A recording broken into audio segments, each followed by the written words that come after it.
Bonsoir à vous tous. Bienvenue à nouveau à notre mini-série si importante pour comprendre la volonté de Dieu dans notre marche chrétienne. 1 Jean chapitre 4 ce soir.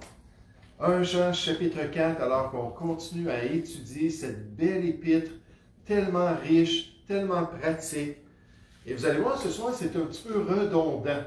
On revient presque au même point qu'on a vu la dernière fois. Et alors que j'étais en train de travailler son message, je me disais, coudonc, je suis en train de prêcher le message de l'autre semaine avant.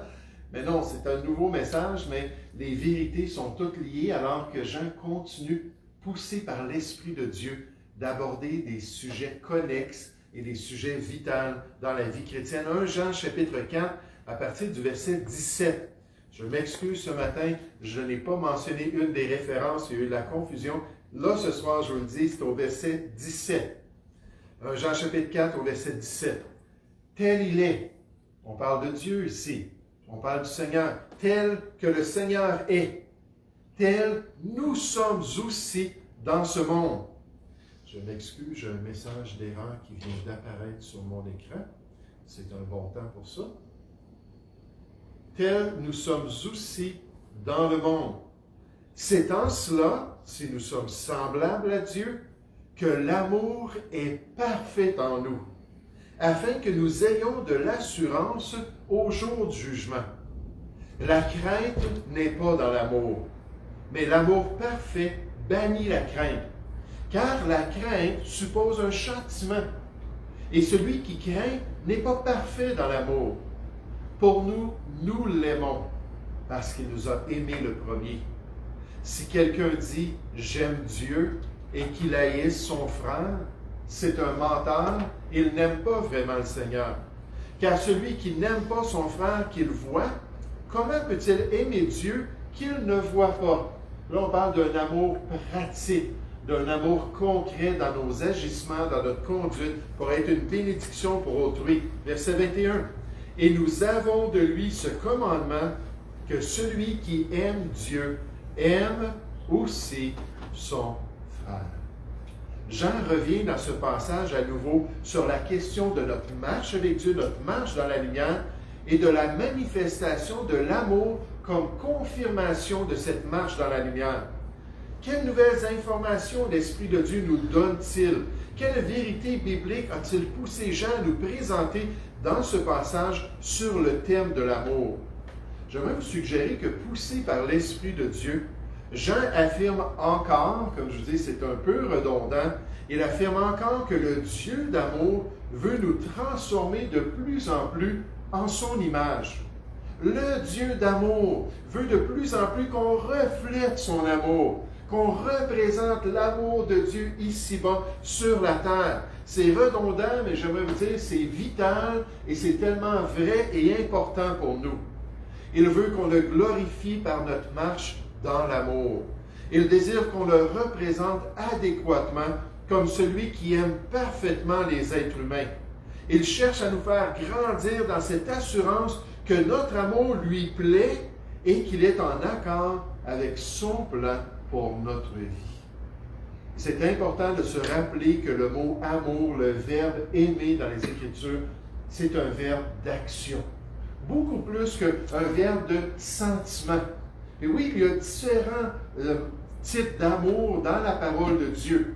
Mais quand on se tourne vers le Nouveau Testament, puis qu'on parle même du couple, Marie, que chacun de vous aime sa femme, comme Christ a aimé son Église et qu'il s'est livré lui-même pour elle. Donc concrètement, Jésus s'est donné pour les chrétiens et s'est donné pour son assemblée, pour son épouse. Il s'est sacrifié. Là, on dit, même au mari, dans ce contexte-là, votre amour doit être pratique. Votre amour doit être concret. Qu'est-ce que je fais pour plaire à Dieu dans ma vie? Comment est-ce que je manifeste de l'amour concrètement envers les autres? Mais si on grandit dans les voies de Dieu, notre assurance aussi va grandir alors qu'on va de plus en plus manifester un amour qui plaît au Seigneur. Regardez le verset 17. On nous dit, tel il est, tel nous sommes aussi dans ce monde. Ça, c'est l'idéal de Dieu. C'est son plan parfait que les chrétiens reflètent sa personne. Il dit, c'est en cela, si on tend vers la perfection, si on cherche à de plus en plus grandir dans cet amour-là, c'est en cela que l'amour est parfait en nous. Et le mot parfait, ça parle d'un développement complet. Ça parle de quelque chose qui est équilibré, qui est mature dans les voies de Dieu. Et Dieu veut qu'on ait un amour semblable à son amour, un amour de perfection envers les autres. On nous dit, afin que, un des objectifs d'un amour concret, d'un amour pratique, afin que nous ayons de l'assurance au jour du jugement. Et vous savez, si on retournait dans le chapitre 3, puis on allait voir à partir du verset 18, on ne le fera pas ce soir, alors que Jean dit, il dit, n'aimez pas en parole et avec la langue, mais en action et avec la vérité. Et là, on nous parle d'une assurance dans notre relation avec Dieu. Notre cœur ne nous condamne pas.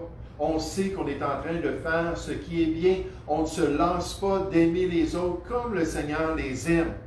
Mais là, ce n'est pas ici-bas dans notre relation avec Dieu. C'est quand, pouf, la trompette va sonner, puis j'aimerais vraiment acheter une petite trompette, puis mettre ça pas loin pour nous rappeler les trompettes dans les temps bibliques qui étaient faites avec des cordes, et des chiffres. Puis j'aimerais ça qu'on puisse en avoir une juste pour nous rappeler un jour, là, monte, Église de Jésus-Christ! Puis là, on va partir de ce monde, on va s'en aller dans la gloire. Puis là, on va se tenir devant notre Sauveur. Il va être le juge, non pas de nos péchés, il va être le juge de notre conduite et le juge de notre marche chrétienne. Mais il dit, afin que nous ayons de l'assurance. Ah, je me suis efforcé de lui être agréable. 2 Corinthiens 5, 9, ici-bas. Je me suis efforcé de suivre sa volonté. Je me suis efforcé de laisser son esprit me remplir d'amour. Et un jour, je vais quitter ce monde. Et là, tout ça, ça va me suivre dans la gloire. On ne peut pas rien amener physiquement. Dans les pharaons qui mettaient des chariots, qui mettaient même des fois des serviteurs, puis toutes sortes de personnes pensant que toutes ça, ces richesses-là allaient paraître dans l'au-delà. Non, Psaume 49 nous dit que les richesses de ce monde restent ici. Job a dit, je suis sorti nu du sein de ma mère, puis je vais quitter ce monde-là nu aussi. Je n'aurai absolument rien avec moi, à part nos œuvres. Hébreux 6, 10, nos œuvres nous suivent dans la prochaine vie. Et là, on va avoir de l'assurance. Si on a aimé, si on s'est efforcé. Là, il dit, la crainte, verset 18, n'est pas dans l'amour. Hein, on pense au fait de se tenir devant le Seigneur qui est parfaitement glorieux, qui est parfaitement saint, qui est parfaitement juste. Et peut-être qu'on peut se dire, wow, j'ai peur que je vais être intimidé. Dieu nous dit non, pas du tout. Parce que la crainte n'est pas dans l'amour. C'est pas ça que Dieu va accomplir dans notre cœur. Mais l'amour parfait, l'amour divin, bannit la crainte et se débarrasse de cette crainte-là dans la présence du Seigneur. Car la crainte suppose un châtiment. Chacun de nous, la Bible dit dans 2 Corinthiens 5, 10, on va recevoir au tribunal de Christ selon le bien ou selon le mal qu'on aura fait étant dans notre corps.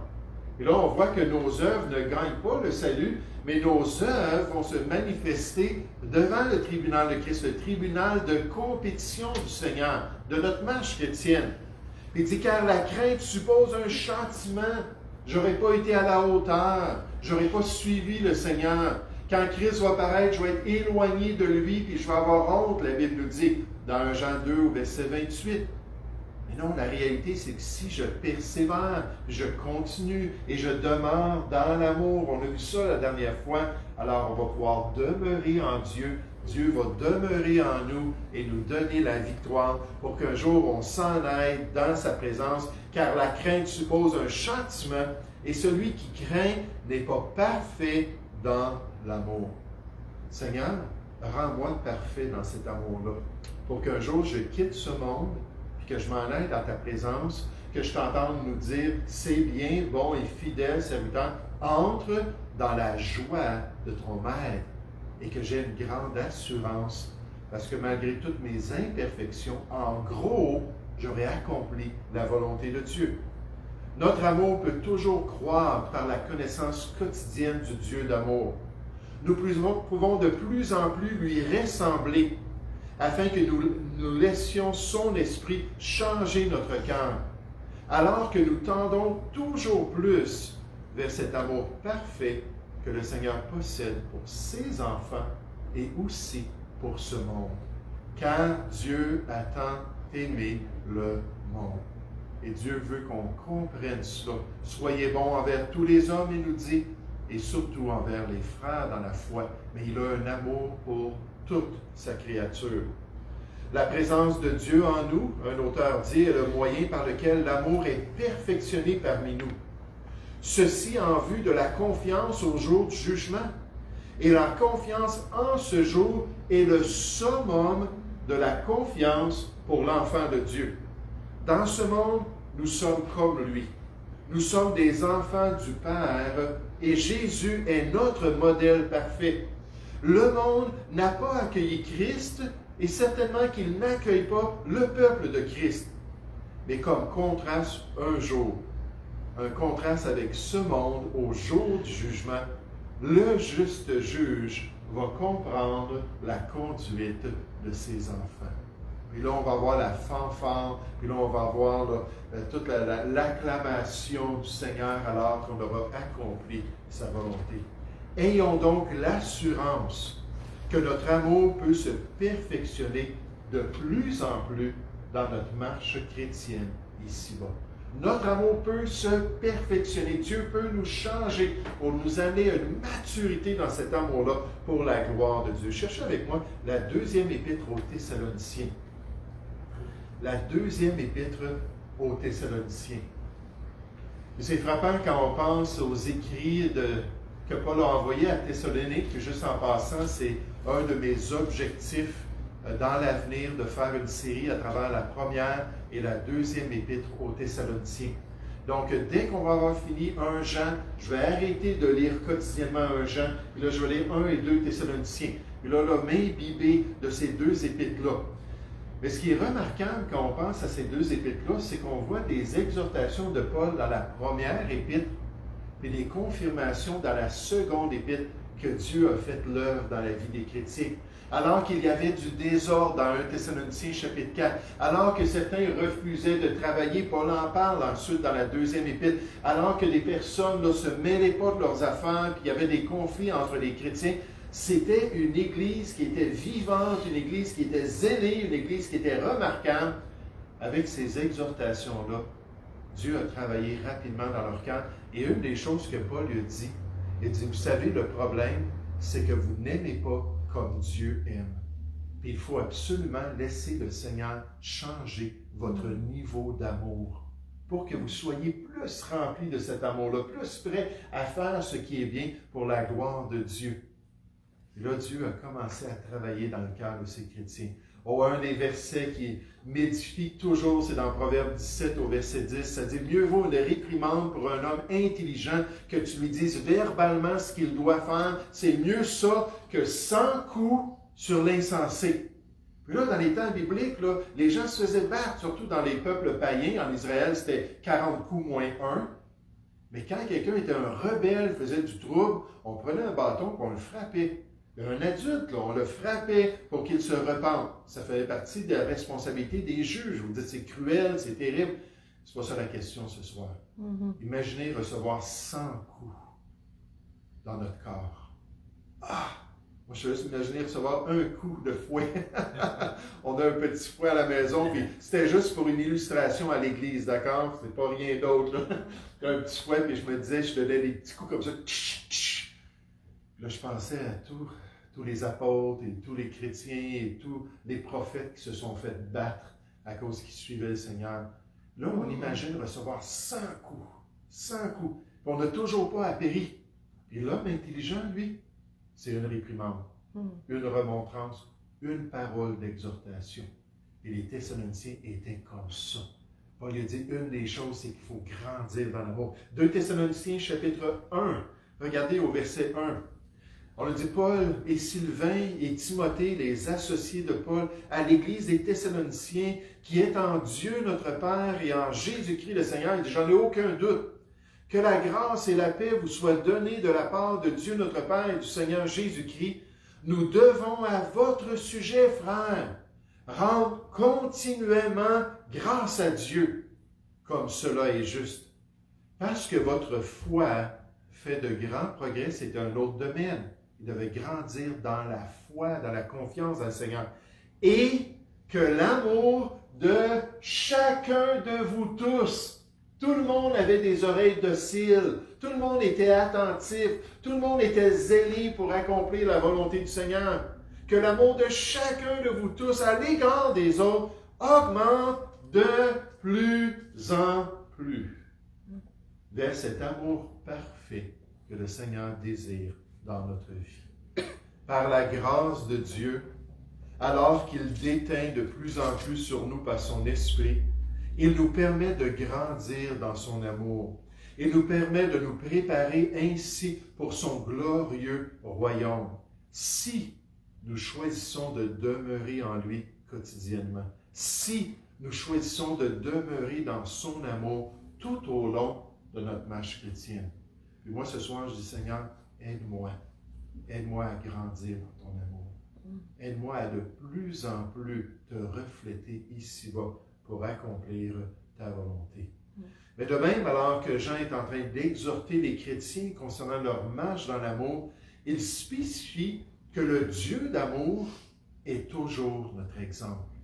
Le Dieu d'amour est toujours, sans cesse, l'exemple des chrétiens. On l'a vu nécessairement dans les versets précédents la semaine passée. Regardez au verset 12. Quand je vous dis c'est redondant, Jean continue avec la même pensée. Au verset 12, il dit « Personne n'a jamais vu Dieu. Si nous nous aimons les uns les autres, Dieu demeure en nous. Et son amour, ultimement, est parfait en nous. » Verset 13. Nous connaissons que nous demeurons en lui et qu'il demeure en nous. Parce qu'il nous a donné de son esprit, on a vu cette confirmation spirituelle. Et nous avons vu et nous attestons que le Père a envoyé le Fils comme sauveur du monde. Éphésiens 5 au verset 1, ça dit « Soyez donc des imitateurs de Dieu. » Et l'on donne quel exemple à suivre, comme Jésus nous a aimés et s'est livré lui-même à Dieu comme le sacrifice pour notre salut. Donc, il dit, Dieu a envoyé le Fils comme sauveur du monde. Celui qui déclarera publiquement que Jésus est le Fils de Dieu, Dieu demeure en lui et lui en Dieu, on demeure dans cette doctrine chrétienne. Et nous avons connu l'amour que Dieu a pour nous et nous y avons cru. Dieu est amour et celui qui demeure dans l'amour demeure en Dieu et Dieu demeure en lui. Et cette fois encore, la réalité de son amour est un tremplin pour notre amour afin qu'on puisse grandir dans les voies de Dieu. Verset 17, « Tel il est, tel nous sommes aussi dans ce monde. C'est en cela que l'amour est parfait en nous afin que nous ayons de l'assurance au jour du jugement. La crainte n'est pas dans l'amour, mais l'amour parfait bannit la crainte. Car la crainte suppose un châtiment, mais quand on a marché dans l'amour, on n'a pas à craindre ce châtiment. Et celui qui craint n'est pas parfait dans l'amour. Pour nous, nous l'aimons parce qu'il nous a aimés le premier. Puis on revient à son exemple. On revient à son renoncement personnel. On revient au fait qu'il s'est appauvri lui-même pour qu'on soit enrichi. La Bible dit dans 2 Corinthiens 8 au verset 9. Le chrétien doit toujours se souvenir de l'amour de son Dieu. Le croyant doit toujours se rappeler ce sacrifice au calvaire qui démontre la grandeur de l'amour de son Sauveur. Puis en passant, c'est un des objectifs du repas du Seigneur. Comme les différentes fêtes, il y en avait 5 officielles dans l'Ancien Testament, où Dieu disait, faites ces fêtes-là, pratiquez ces ordonnances-là pour vous rappeler de ce que j'ai fait pour vous. À la Pâque, nécessairement, on célébrait que Dieu avait délivré le peuple avec l'offrande de l'agneau pascal. Puis toutes ces autres fêtes-là, jusqu'à la grande fête de la purification, le Yom Kippour, Lévitique chapitre 16, qui parlait du fait que le sang couvrait les péchés des croyants. Puis là, on se tourne dans le Nouveau Testament, puis on nous dit le repas du Seigneur, on nous dit faites ceci en mémoire de moi. Mon corps qui a été brisé pour vous, mon sang qui a été versé, la vie dans le sang, j'ai donné ma vie pour vous. Et faites ceci pour vous rappeler de moi. Et l'enfant de Dieu doit sans cesse être reconnaissant pour cet amour du Seigneur. Cet amour merveilleux que Dieu a manifesté pour son salut. Cherchez avec moi l'Épître de Jude au chapitre 1. L'Épître de Jude au chapitre 1, vous vous rappelez de l'Épître de Jude, une toute petite épître avant le livre de l'Apocalypse. Souvent, les gens cherchent le livre de l'Apocalypse. Là, oups, ils disent, il y a une autre épître juste là, elle est donc bien tout petite. Vraiment une petite épître qui parle de faux frères, qui parle de gens qui s'étaient introduits dans l'Église, qui étaient représentés dans cette épître-là et qui avaient changé la grâce de Dieu en dérèglement. C'est-à-dire qu'ils avaient pris la foi en Jésus-Christ, le salut qu'on reçoit en Jésus-Christ, puis ils avaient dit aux gens, écoutez, une fois sauvés, faites tout ce que vous voulez. Vivez selon la chair, accomplissez les passions de vos péchés. Il n'y a aucun problème. Puis ils avaient renversé l'ordre que Dieu avait établi. Titre 2 au verset 11, on nous dit que la grâce de Dieu, ce n'est pas une licence pour le péché, au contraire, elle nous enseigne à renoncer à l'impiété et aux convoitises mondaines pour vivre dans le siècle présent selon la justice. Et là, les deux autres choses, je m'en souviens plus, la piété et quelque chose d'autre. Mais vivre comme des disciples, vivre comme des serviteurs du Seigneur pour accomplir la volonté de Dieu. Donc, il parle de cela. Là, encore une fois, il va s'arrêter sur la conduite de ces faux frères-là. Puis ensuite, il va se tourner vers les vrais chrétiens. Puis là, c'est là qu'on a l'impact de ce qu'il nous dit. Au verset 16, Jude chapitre 1, il y a juste un chapitre. Au verset 16, ce sont des gens qui murmurent. Alors, vous en connaissez, n'est-ce pas, des chrétiens comme cela. Et je peux dire que ça arrive dans ma vie aussi. Mais c'est la caractéristique, ce n'est pas l'exception à la règle, c'est la règle. Hein, c'est complètement leur vie, leur style de vie. Ce sont des gens qui murmurent, qui se plaignent de leur sort, ce sont des victimes, qui marchent selon leur convoitise et suivent tous les désirs de leur cœur, qui ont à la bouche des paroles hautaines et sont tellement arrogants, qui admirent les personnes par motif d'intérêt. Oh, qu'est-ce que je peux faire pour obtenir de cette personne? Mais vous, bien-aimés, souvenez-vous des choses annoncées d'avance par les apôtres de notre Seigneur Jésus-Christ. Il vous disait qu'au dernier temps, il y aurait des moqueurs. Ce serait une caractéristique de cette dernière période-là de l'histoire. Marchant selon leur convoitise impie, des rebelles envers la volonté de Dieu. Ce sont ceux, en rentrant dans les églises chrétiennes, qui provoquent des divisions. Hommes sensuels, où le mot veut dire animal. C'est un mot qui est utilisé dans 1 Corinthiens chapitre 2, au verset 14, pour parler de l'homme naturel, l'homme animal, l'inconverti. Lui, il n'y en a pas deux natures, il y en a juste une nature. Il n'y a pas deux cœurs et deux personnes comme le chrétien, l'ancien homme puis le nouvel homme. Il y a juste l'ancien. Il est totalement attaché aux choses de ce monde. Homme sensuel, n'ayant pas l'esprit. Romains 8, 9, on nous dit, si on n'a pas l'esprit, on n'appartient pas à Christ. On est scellé lors de notre salut par l'Esprit de Dieu. Pour vous, bien-aimés, comme contraste avec ces gens-là, vous édifiant vous-même les uns avec les autres sur votre très sainte foi, le privilège d'avoir connu la grâce de Dieu et priant par le Saint-Esprit, maintenez-vous dans quoi? L'amour. Dans l'amour de Dieu. Et ça, c'est une toute autre priorité, n'est-ce pas? C'est une toute autre passion. C'est pas me maintenir dans l'amour de moi, de qu'est-ce que moi je peux obtenir, puis comment est-ce que moi je peux me satisfaire, comment est-ce que moi je peux profiter des autres.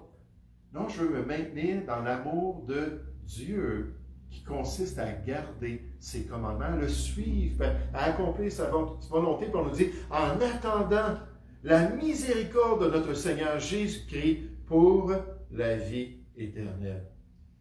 Étant reconnaissant envers l'amour de notre Dieu, désirant toujours partager cet amour avec les gens qui nous entourent, étant des canaux d'amour et de bénédiction pour les enfants de Dieu dans l'Église de Jésus-Christ.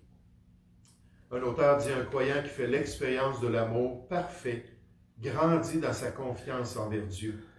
Il a une crainte révérentielle de Dieu et non pas une crainte de tourment. Il est un fils qui respecte son Père céleste et non un prisonnier qui recule devant son juge. Le croyant en Jésus-Christ n'a pas à craindre le passé. Il n'a pas à craindre le présent. Il n'a même pas à craindre l'avenir. Car il a fait l'expérience de l'amour de Dieu. Et cet amour se perfectionne en lui jour après jour, comme nous le confirme le pasteur ou l'Esprit. Grandissons dans cet amour. Grandissons dans cette confiance. Grandissons dans ce rappel régulier que l'amour de Dieu est là comme le fondement de notre fidélité et de notre amour envers Dieu. J'aimerais juste terminer ce soir en vous faisant remarquer que non seulement Jean spécifie qu'on doit avoir cet amour-là pour Dieu, pour nous, nous l'aimons parce qu'il nous a aimés le premier, mais de même que l'amour de Dieu nous porte toujours vers un amour pour autrui. L'amour de Dieu nous porte toujours vers un amour pour autrui et spécifiquement ici pour nos frères et nos sœurs en Jésus-Christ. Quand un docteur de la loi, un avocat de la loi juive a demandé au Seigneur Jésus quel est le plus grand commandement des 613 commandements de l'Ancien Testament, il a dit, c'est pas difficile. Il a dit, tu vas aimer le Seigneur ton Dieu de tout ton cœur, de toute ton âme, de toute ta force. Et voici le second qui lui est semblable parce qu'ils sont liés ensemble. Et tu vas aimer ton prochain comme toi-même. Il a dit, de ces deux commandements dépendent toute la loi et les prophètes. Tout l'enseignement, c'était l'esprit même des commandements de Dieu. D'avoir une bonne relation avec Dieu et une bonne relation avec notre prochain. Un amour pour notre Père céleste et un amour pour ses enfants. C'est lié ensemble.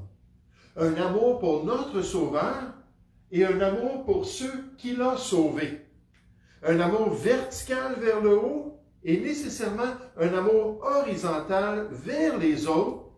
Parce que si ce n'est pas le cas, on nous dit, vous êtes des menteurs, puis vous vous trompez totalement envers ce que c'est l'amour pour Dieu. Il dit, les deux fonctionnent ensemble. Regardez au verset 20 en terminant. On a dit, si quelqu'un dit, j'aime Dieu, et qu'il haïsse son frère, c'est un menteur. Car celui qui n'aime pas son frère, qu'il voit avec les occasions concrètes de pouvoir exprimer l'amour de Dieu, comment peut-il aimer Dieu qu'il ne voit pas quand Dieu lui demande d'aimer son frère? Et nous avons de lui ce commandement. On est revenu à cela à plusieurs reprises dans cette série. L'amour, c'est un commandement. Vous savez, de la même manière que le salut, c'est un commandement. Jésus a dit dans Marc 1,15, alors qu'il parcourait le peuple juif, il a dit, repentez-vous et croyez dans l'Évangile ou croyez dans la bonne nouvelle. Dieu nous ordonne de nous repentir et nous ordonne de mettre notre foi en Jésus-Christ et de recevoir cette nouvelle vie-là en Jésus-Christ. Une fois sauvés, une fois qu'on a goûté à cet amour-là, là, il nous commande d'aimer Dieu et d'aimer notre prochain. Donc, verset 21, « Et nous avons de lui ce commandement que celui qui aime Dieu aime aussi son frère. » Est-ce que c'est assez que celui qui aime Dieu, point? Non, c'est pas assez. Qu'il aime aussi son frère. Est-ce que c'est juste « aime ton frère » ? Non. Il faut aimer Dieu premièrement, puis ensuite aimer son frère. Regardez dans le chapitre 5, il continue. Verset 1. On va voir ça la prochaine fois. On va voir la victoire que Dieu nous donne pour atteindre cet amour parfait dans notre marche dans la lumière. On nous dit au verset 1, « Quiconque croit que Jésus est le Christ est né de Dieu. » C'est une des choses dans lesquelles on doit croire. Et quiconque aime celui qui l'a engendré, celui qui lui a permis de croire en Jésus-Christ, aime aussi celui qui est né de lui. Il établit le standard. Ça devrait être ainsi. Ça ne veut pas dire qu'on ne peut pas avoir des accrochages, ça ne veut pas dire qu'on ne peut pas avoir des ressentiments. Il faut lutter, puis il faut veiller sur l'état de notre cœur. Hébreux 12, 15 nous dit de peur que des racines d'amertume viennent se mettre dans notre cœur. Et vous savez, moi, je connais tellement pas ça, l'agriculture. Mais une chose que j'ai vue, au moins cet été, en aidant quelqu'un avec un jardin, puis en travaillant un peu sur mon terrain pour enlever les mauvaises herbes, tout ça, c'est qu'il y a des racines qui sont terriblement difficiles à enlever.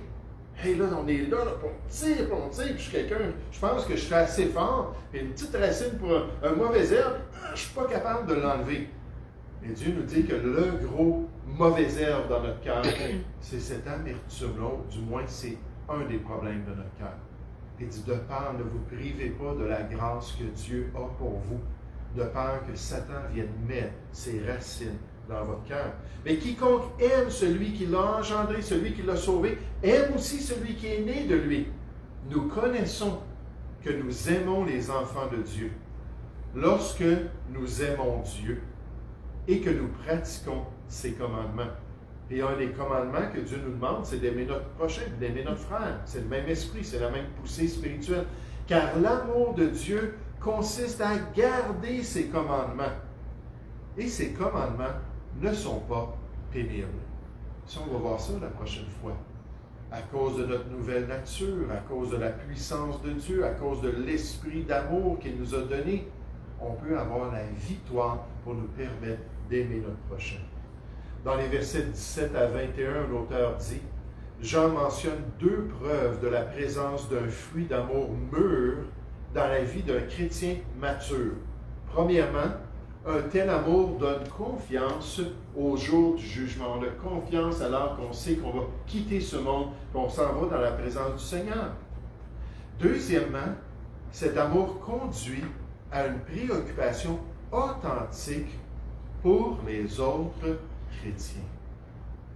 Puis de pouvoir ensemble se rendre par amour, Galates 5,13, des serviteurs les uns des autres. Puis on voit les opportunités s'ouvrir devant nous. On voit les besoins des enfants de Dieu. On est prêt à participer cette semaine. Papa Robert, c'était bien parce que Mario a donné son frigidaire à l'église. Le dimanche passé, il en parlait avec Papa Robert. Il a dit, mon frigidaire vient de lâcher. Il dit, est-ce que je peux l'avoir? Il est venu me voir. J'ai dit, il n'y a pas de problème. On va venir ici au bâtiment. Puis il y avait aussi des matelas qu'il devait prendre. On est venu ici. Puis quand je suis arrivé, j'avais demandé à Papa Robert, du moins juste ici, parce que c'était juste à côté de la porte, envoie-moi une personne. Puis si tu m'envoies une personne, on va embarquer ça et on va descendre chez toi. Ils étaient 6. J'ai dit, bon, la cavalerie. J'ai dit, une seule personne. Et ça n'a pas été long qu'on a rentré ça, mais j'avoue qu'une fois rendu chez lui, avec la manière que ces marches sont faites, il fallait littéralement lever le frigidaire tout droit pour tourner dans les marches. Il n'y avait pas de place du tout pour tourner. Là, est-ce que j'étais content de regarder les autres le faire? Mais ils étaient tous contents d'aider, ils étaient tous contents de participer. Et ça, c'est un amour concret pour Papa Robert et Maman Julienne et leurs besoins. Ça, quand je vois ça, ça me réjouit. Ça réjouit mon cœur. Oh, nous avons dans ce passage un beau test de notre amour pour Dieu. Si nous aimons les enfants de Dieu, si nous nous rendons serviteurs des autres chrétiens, si nous passons du temps et investissons notre vie, alors on peut savoir concrètement que c'est un amour que Dieu même a mis dans notre cœur. Un amour qui est authentique, un amour qui est réel pour l'Église de Jésus-Christ. Mais inversement, si nous n'avons pas d'amour pratique et concret pour les croyants, si nous ne prenons pas de temps pour être une bénédiction pour les autres, si on ne met pas nos dons spirituels au service de l'Église de Jésus-Christ, alors notre amour pour Dieu est artificiel et même, j'oserais dire, il est faux. Dieu nous dit non, tu n'auras pas d'assurance dans ma présence, parce que ce n'était pas le genre d'amour que je voulais. Il faut vraiment laisser ce soir le miroir de la parole de Dieu nous démontrer notre état spirituel, nous permettre de voir notre vraie relation avec Dieu. Concrètement, Dieu dit, moi je vais t'utiliser, moi je vais te permettre d'aimer les enfants. Parce que je suis un bon père, puis je veux que tu sois une bénédiction pour les chrétiens. Et si tu le fais là tu peux avoir de l'assurance devant la présence. Un pasteur a dit, un vieux dicton latin dit, les yeux sont nos guides qui nous permettent d'aimer. L'auteur s'étonnait en face d'une personne qui disait pouvoir aimer son prochain qu'elle ne connaissait pas, même pas.